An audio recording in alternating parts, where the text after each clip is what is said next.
Hey everyone, Josh here with Raster Customs, and today we're going to go really in depth on what a rasterized image is versus a vector image and when you should use them within laser engraving.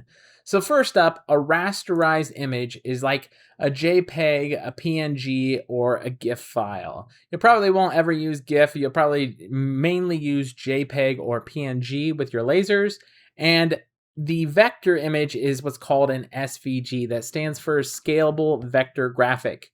And the differences between it are this first image that you've seen is rasterized images are usually lower quality that will kind of degrade the more you zoom in. Now you can have a high quality image, and that's what you're going for when you're going to go laser engraving. You want to get as high quality of an image as possible, so the more you zoom in, the less pixelated it is. But even a high quality image, as far zoomed in as possible, is going to have a bunch of pixels, and I'll show you an example here in just a second.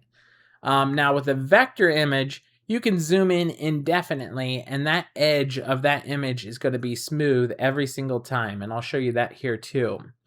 So here's a quick example of two things on the left that look identical. One is a rasterized image on top. When you zoom in, it starts showing those pixels that we were talking about. The bottom is a vector, and when you zoom in, it's real smooth edges. This is just an illustration to show you what it looks like. And here is a bunch of other examples that you'll run into with like text, logos, icons, illustrations, shapes, line art, map, patterns, infographics, and like a mascot or something that you would use for like a line image here. So that really shows you just a quick look at what could happen if you have a really low quality image. This is over exaggerated because you're going to have a higher definition image with your photos for like engraving. But if you have a really low quality image from your client, it's going to be pretty much useless, and it's going to look really bad when you laser engrave. But with that said, here's all the examples that we're going to show you today. So we started with this image here, and this is a rasterized image. Everything on the left hand side here is rasterized, all three of these. The reason why I separated this, ideally if you're going to do like photos of a dog, you're going to want to remove the background. Same thing with people. The background gets kind of cluttered and muddied up when you engrave stuff, but it can look good, but it usually looks better if you remove it. My last video that I did was all about how to prepare a photo for laser engraving. So if you want to see how you can remove the background and do the editing to get it to this black and white lighter color that I did, check that video out previously.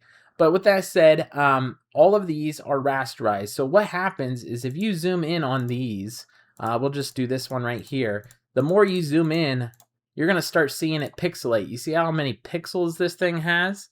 When you zoom out, here is our scalable vector graphic. I went ahead and created this scalable vector graphic. You can do this in a variety of different ways too, and there's plenty of other videos on how to do that. But essentially what this is as far as I zoom in on this, the edge of this is going to be completely smooth and sharp no matter how far I zoom in. That's the difference between it. So there's going to be a huge difference in that.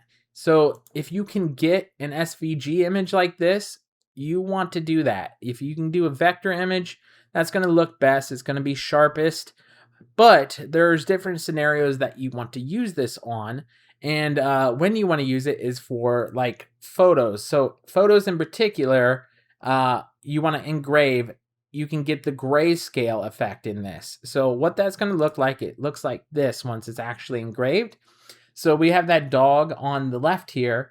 You see all of the shading in the eyes. It looks great. I like doing actual rasterized images for photos of people or dogs, just because it's more photorealistic. Now, if you do a vector where you do like the line art, you're going to get a lot cleaner lines, but you won't get that shading in there. It's going to be more of a two-tone effect, but there will be a lot of improvement to use this with like vector logos. So most people will definitely use a vector logo for or a vector graphic for a logo versus a raster graphic for a logo, because you lose a lot of the detail. It looks kind of grainy when you engrave with a raster, but a vector looks super clean, especially with line art. I like line art a lot better with vectors, but photos is where you're going to use that rasterized image. And then you're also going to have things like dot density that I talked about in my last video to look out for in preparing the photo for engraving that way.